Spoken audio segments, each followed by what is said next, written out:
Hey everyone, and welcome to another video. I want to talk about distraction because lately I've been pretty distracted, not by like your usual kind of day-to-day stuff like social media and so on, but by some kind of serious things that were going on in like the business and everything else that really required my attention.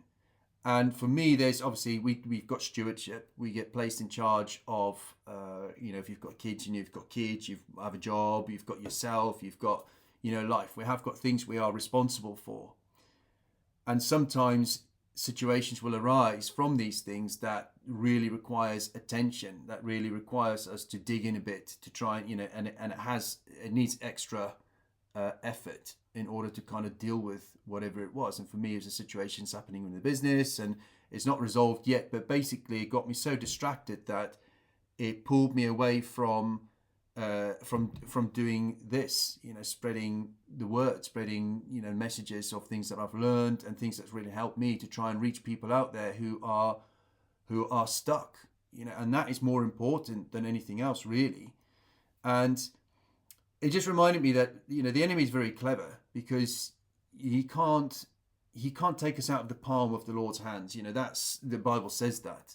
We're like that. And it's not like my faith has been knocked. It's not like my prayer life has been that I've been pulled away from prayer life or reading the Word or whatever. If anything, I've been doing more of that, but it's more that it's pulled me away from my calling, which is to try and help other people through sharing what I've been through and sharing what I've learned. And you kind of think, and at one point I was kind of thinking, okay, well, but why would you do that? Like, why can't you just deal with the situation?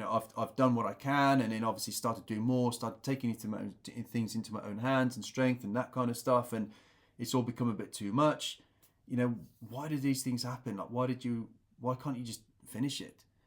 And ultimately, it's comes down to focus, and it's another opportunity to strengthen that focus muscle, the ability to be able to uh, cut out or to see the distraction for what it is and give it the attention it's due, but no more than that. Because once you've done what you can, what's the point in wasting any more time on it?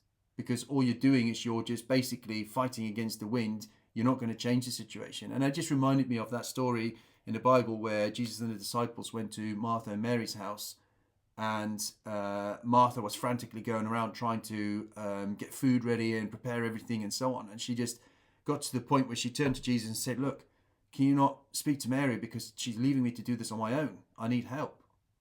And Jesus just said to her, "Martha, Martha, you're anxious about quite a lot of stuff, but actually only really one thing matters. And that's what Mary has chosen." And it's not that he's encouraging Mary to be idle and not do anything. It's just he's trying to make the point that actually, they would have been fine without all of this stuff. Martha took it upon herself to entertain in this way. Jesus didn't ask her to do that.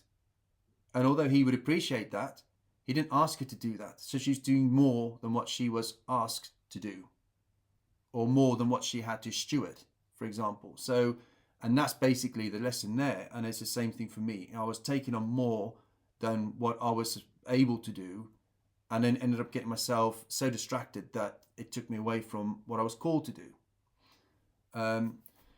So yeah, it's a pretty good one, and a pretty good lesson. And like I said, it's just by going through these sorts of situations, we will just become better at learning to cut out the noise, learning to kind of refocus on what the Lord's actually saying, what He's actually calling me to do, rather than what I think I should be doing. And there is this verse, which is Proverbs 4, verse 25 to 27 verses, which is very poignant to this. "Let your eyes look directly forward, and your gaze be straight before you. Ponder the path of your feet, then all your ways will be sure. Do not swerve to the right or to the left. Turn your foot away from evil." And I just thought that's just brilliant. It's like, just focus on what God's called you to do. Yes, steward everything else. Ponder, look at what you have to steward and steward it. Do what you need to do. But then don't let it pull you away. Come back to what you're meant to be doing once you've done those bits. So I hope this video is helpful to somebody. If it is, please give it a like, share it with someone who could do with this message, and follow us to be given some notifications for any future content. Thank you.